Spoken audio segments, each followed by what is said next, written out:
Without further ado, Alyssa, come on out.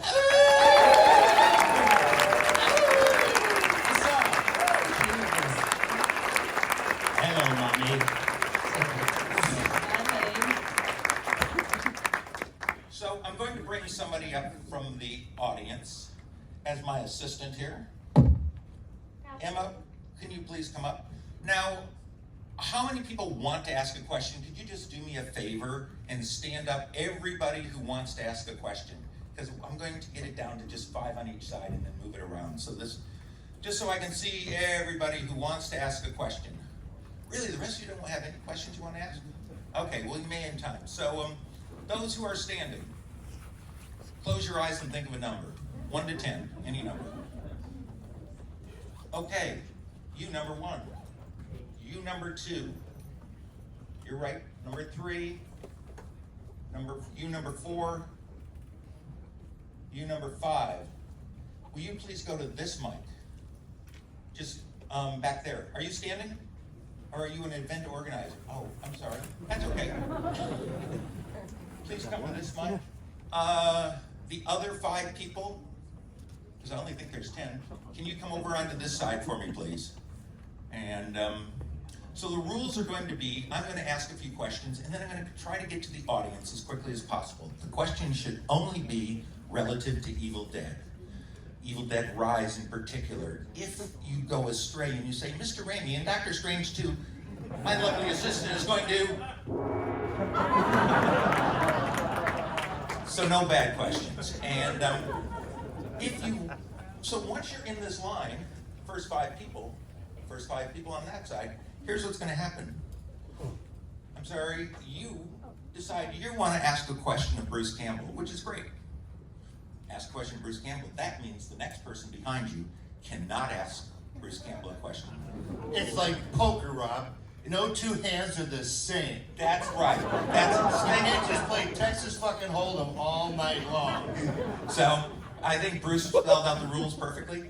If you end up the last person out of the 5 and you go, I have to ask Alyssa a question. I want to ask it about the Vikings. You can't do that. You haven't seen the movie. You can't think of anything. You can say, all right, everyone on the panel, I have, what's your favorite superhero? And then everyone will answer that and you won't be shamed. But if you can't don't ask that question. Yeah. Please don't ask that question. So, so we're going to try and make it punchy and fast, and to get to you guys in a hurry. I'm going to kind of start this with a few questions. Oh, wait, Bruce, before we do this, you know, Alyssa and I have been working on something. Oh, have you? Yep. Yep. Oh. We have a script. We What want do you you do? Yeah, and it's called... Is it funded? Do you have the funding for it? Well, we think you can help with that because it's Oh. Dad's Very Merry Fishing Christmas, and I think your friends at Hallmark would be very interested. Hey, you know what, Rob? That might fit sideways up your ass. Oh, Thank you. Appreciate it. that's okay. Just because of this Evil Dead thing, we thought we'd go to you first, but really we wanted Shatner all along. So, Get him tomorrow. you know. So, anyways, now, Rob, I have one question. yes. That part that gets funny and punchy, is that after this show? Yes, that's after this. So, all right, Mr. Raimi. No, don't start with me, because I'm going to start with him because, in this case, what I would call it's age before beauty. Sam, why do you think The Evil Dead, in all its different tonal qualities of each movie, the TV show, all being tonally different, has survived for so long? I think The Evil Dead have survived for so long because it's about the filmmakers' love of entertaining the audience, whether it's comedy or adventure or horror to the extreme. It's always about the fans' participation also. The filmmakers seem to leave a lot of dark space in the frame, plant seeds for the audience's imagination, and I think that's what makes it evergreen, is that they allow the audience to provide some of the horror, leave room, the filmmakers leave room, especially Lee, for the audience's imagination. And because they're such a willing and generous contributor to the horror, it seems like it's able to live a lot longer than other types of films where they show you everything.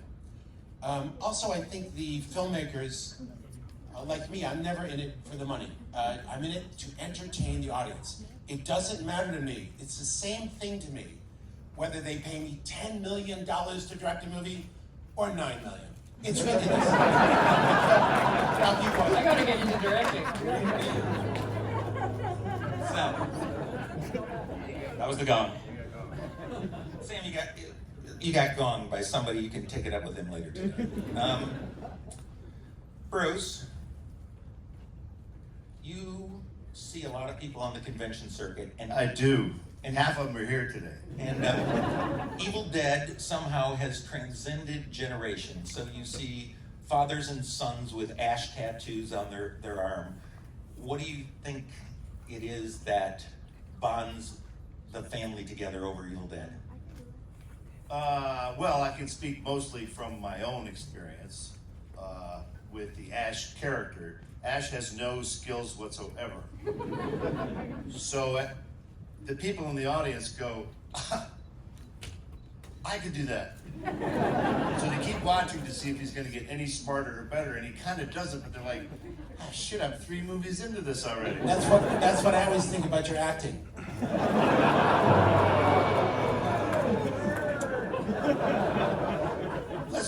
Let me say one thing about my acting. I said to my wife one time, you know, the way I act like the audience is asleep. And she goes, no, you act like they're dead. You're trying to wake them from the dead. And so I divorced her ass. Was that an answer, Rob? That is the perfect answer, Bruce. I think it sums it up perfectly. Leah, for you, Evil Dead traditionally has been a non-denominational franchise. You brought what I call the Jesuits versus the Evil Dead into the backstory of this. Can you explain what made you do that? I'm Irish, we had a lot of priests.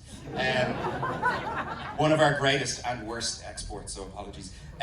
Yeah, I think from my point of view, when I was approaching the movie, and it was something I spoke to Sam about, was that there was 3 books of the dead as set up an army of darkness, and I kind of felt that if there was these evil books out there, certainly one of them, that the Catholic Church would want to have a medal or have a go at something so powerful and dark. So it seemed like a natural place to go with it. We haven't seen that idea of a little bit of religious undertone in an Evil Dead movie, so it made sense. And they had a ball with it. They loved that book. They loved that book. They fiddled big. They played around that book a lot. Gong me, please. All right. Can I have one of those? No. Directing gong. Yes, I'm into it. Yeah. So, this is really for both Alyssa and Lilly. Hold on.